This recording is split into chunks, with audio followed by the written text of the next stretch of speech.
جزء مهم هو نستخدم ايه لوشنا. اسهل الغسولات المناسبه لكل انواع البشره هي الغسولات اللي بيبقى فيها تفتيح ومش بتسبب حبوب او مشاكل، وعندنا انواع منها كتيره جدا زي كولاجرا والسارفل، وكمان عندنا ليتب وسيرافي وبيزلين من الحاجات المعروفه جدا، وكمان عندنا ميلاتكس وهو اقلهم في السعر تقريبا ودايما بيبقى عندهم عروض.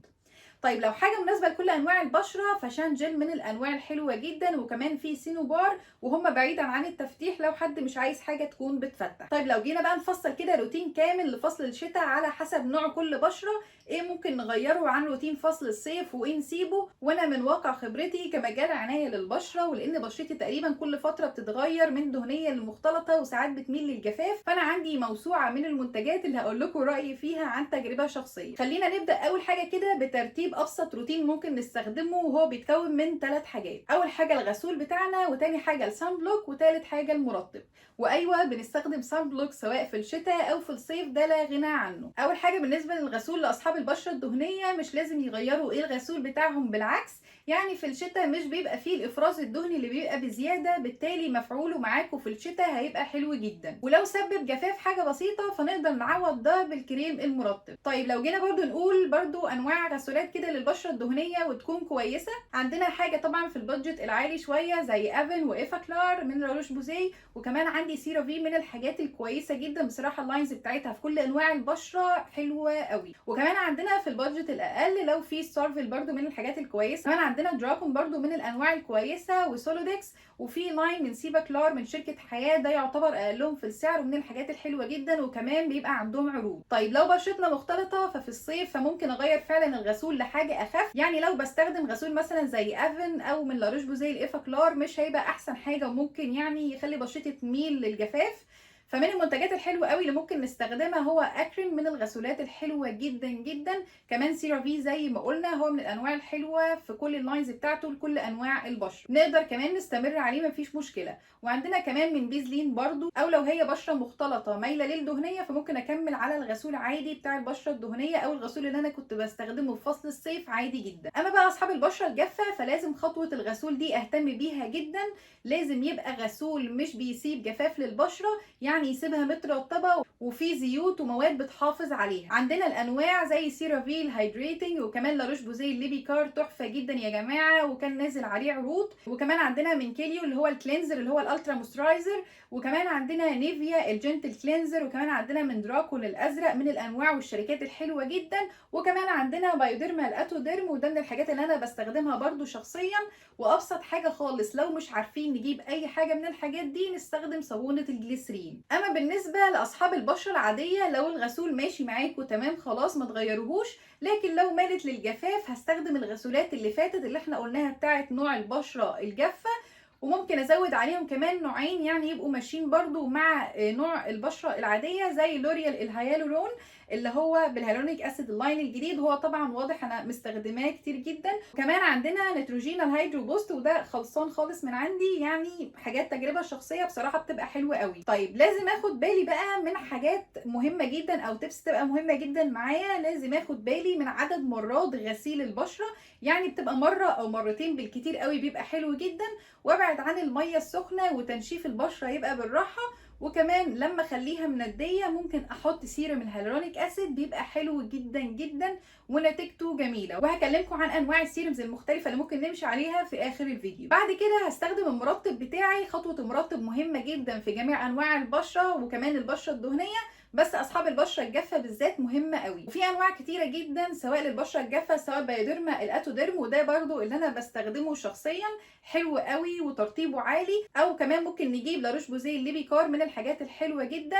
وبرضو عندنا من الحاجات اللي بتعمل برضو على تصليح السكين بارير بتاع البشره واتكلمت عليه في فيديو قبل كده، هو كريمات السيكا، والنوع اللي انا بستخدمه بتاع لاروش بوزيه السيكا بلاست من الانواع الحلوه قوي. هسيب لكم اللينك اللي انا متكلمه فيه عن الكريمات دي في الديسكريبشن بوكس، وكمان هيظهر عندكم فوق الشاشه. طيب عندي من الفئه الاقل، عندي مثلا ممكن اجيب كريم مويست 1، ده من الحاجات الحلوه جدا، وعندي الاندوديرما من الانواع الحلوه جدا الاقتصاديه، وعندي كمان انفينيتي وريفي 2. في ناس بتستخدم بانثينول، بس انا بصراحه مش من انصار البانثينول على البشره، بحسه ممكن يسبب حبوب لناس كتير. طيب بالنسبه للبشره المختلطه او المايله للجفاف، ممكن تستعمل الاندوديرما، مناسب ليهم جدا، مفيش اي مشكله خالص. او ممكن يستخدموا موندو كريم او نيتروجينا الهيدرو بوست، برضو اللي هو نفس الغسول ده بس الكريم المرطب بتاعه، حلوين جدا جدا. او لاروش بوزي الايفا كلار اتش، هو حلو برضو، تحفه سواء بشره دهنيه او مختلطه. طيب بالنسبه لاصحاب البشره الدهنيه، ترطيبهم اساسي برضو معانا، ومن احلى الانواع بجد ممكن تجيبوها اللي انا قلت لكم عليه لسه دلوقتي، اللي هو الايفا كلار اتش، من الانواع الحلوه جدا، وبتتحكم في افراز الدهون ومش بتخليها بتلمع. يمكن ده المرطب الوحيد للبشره الدهنيه اللي مش هتلاقوا عليه خلاف خالص. وممكن لو عايزين حاجه يبقى رينجها اقل، ففانو كريم من الانواع الكويسه جدا برضو. وفي من شركه حياه الكريم المرطب الخاص بالبشره الدهنيه اللي هو سيباكلار هيدرا، من الانواع الحلوه جدا اللي هو النوع ده، وده من الانواع الحلوه جدا واقتصاديه برضو عن تجربه شخصيه. وعندنا كمان برضو شانجل المرطب بتاعها بيبقى من الحاجات الكويسه جدا. طيب نيجي بقى لمنطقه تحت العين والشفايف، هي من الاماكن المهمه جدا لازم نهتم بيها زي اي منطقه في بشرتنا، لان الجفاف فيها بيعمل فيها تجاعيد ومش بيخليها يعني الطف حاجه. طيب خصوصا منطقه تحت العين من المنتجات اللي انا بفضلها جدا بصراحه، واللي يعني كل ما بتخلص بجيبها، وعندي منها 3 أو 4 تقريبا خلصانين، هو كريم العين من ايزيس اللي هو النيوتون، بجد كل ما بيخلص لازم اجدده. كمان عندي من كريمات العين الحلوه جدا هو فيرتكس ولوريال الهايلورون، في ناس ارتاحت فيه بصراحه بس انا ما حبيتهوش. افضل حاجه جربتها زي ما قلت لكم هو ايزيس، ونتيجته حلوه جدا جدا، وكمان في الهالات السوداء تحفه. طيب بالنسبه للشفايف، فافضل حاجه هي الفازلين، سواء اللي هو بيبقى فيه البرطمان زي صغير، برطمان صغير كده، او اللي بيبقى بالشكل ده. كمان عندنا من الحاجات الاقتصاديه، على فكره هو اسعارهم مش غاليه، بالذات ده ليب كير بتاع اماندا، من الحاجات الحلوه جدا برضو، تقريبا رنجها يعني بيبقى حوالي 10 او 15 جنيه. كمان عندنا لونا الليب ثيرابي من الانواع الحلوه جدا جدا برضو. وكمان عندنا من الانواع الغاليه للناس بقى اللي بيبقى عندها جفاف شديد والموضوع بيوصل عندهم لتشققات، عندنا افل، وعندنا من لاروش بوزي، وعندنا كمان من توبي كريم. وفي نوع مناسب جدا برضو بيبقى البادجت بتاعه اقل من الاسعار دي، اللي هو شان الليب كير. طيب بالنسبه بقى لاخر حاجه عندنا هو السان بلوك، فهو مش بيفرق معانا، نستخدم نفس اللي كنا بيه في فصل الصيف عادي جدا، وفي فيديو كامل عاملاه عن كل انواع السان بلوك اللي موجوده في الصيدليات تقريبا، هيظهر عندكم هنا فوق، او هسيب لكم اللينك في الديسكريبشن بوكس تحت، تقدروا تتفرجوا عليه وتختاروا الصن بلوك المناسب ليكم. طيب ايه السيرمز بقى اللي ممكن ان انا استمر عليها لو انا بستخدم مثلا سيرم زي فيتامين سي، وهي من الحاجات اللي انا كنت عامله فيديو عليها قبل كده. وافضل نوع سيرم فيتامين سي انا جربته هو من سيليت سيرم، وهسيب لكم برده اللينك بتاع الفيديو في الديسكريبشن بوكس. وتاني نوع من السيرمز اللي ممكن نمشي عليه هو الهيالورونيك اسيد سيرم، وده بصراحه يعني ده عشق بالنسبه لي، يعني انا مخلصه واحده ودي الثانيه جايباها معايا، ما اقدرش طبعا اوقفه خالص. ده من الحاجات الحلوه جدا، وحرفيا نتيجته بتبان من اول استخدام، وكنت عامله فيديو عليه زي ما قلت لكم، وهسيب لكم اللينك بتاعه في الديسكريبشن بوكس، او هتلاقوه ظهر فوق عندكم هنا. ثالث نوع برده من السيرمز اللي ممكن نستخدمها هو سيرم النياسيناميد، وبصراحه من الانواع الحلوه جدا ذا اوردينري اللي انا بستخدمه شخصيا، بس تتاكدوا ان هو الاوريجينال.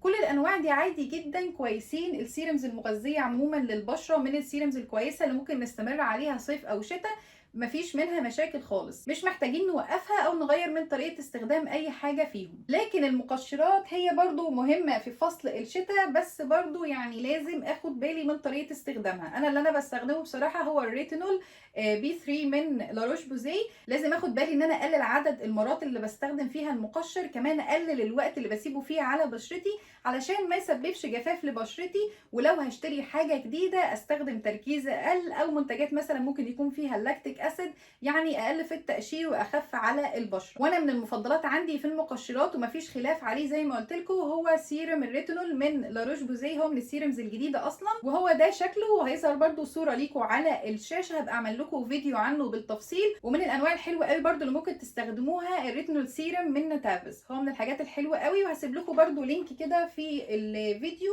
تعرفوا منه انواع السيرمز المختلفه، فيها كل انواع تقريبا المقشرات اللي ممكن تستخدموها، او انواع السيرمز اللي كلنا بنتلخبط في استخدامها وايه ينفع مع بعض. هسيب لكم لينك في الديسكريبشن بوكس. اخيرا بقى معلومه مهمه جدا، انا مش لازم كل شويه اغير المنتجات اللي بستخدمها، طالما منتج بيريحني فخلاص مش محتاجه اجيب حاجه تانية. كمان مش ميزه ان ابقى بستخدم منتجات كتيره على بشرتي وفي مخيلتي ان انا كده بهتم بيها، لا، ممكن الموضوع يبقى نتيجته عكسيه وتسبب لي مشاكل. فالبساطه اهم حاجه، والثلاث منتجات اللي قلنا عليهم دول رئيسيين لا غنى عنهم، والمنتج اللي مريحني خلاص مغيروش. فكره ان البشره كمان بتتعود على المنتج ولازم اغيره من وقت للتاني ده غلط جدا. وبكده نكون وصلنا لنهايه الفيديو. لو انتوا اول مره تشوفوني ما تنسوش تعملوا سبسكرايب للقناه ولايك للفيديو وشير لاصحابكم وكومنتوا برايكم. بس كده، باي.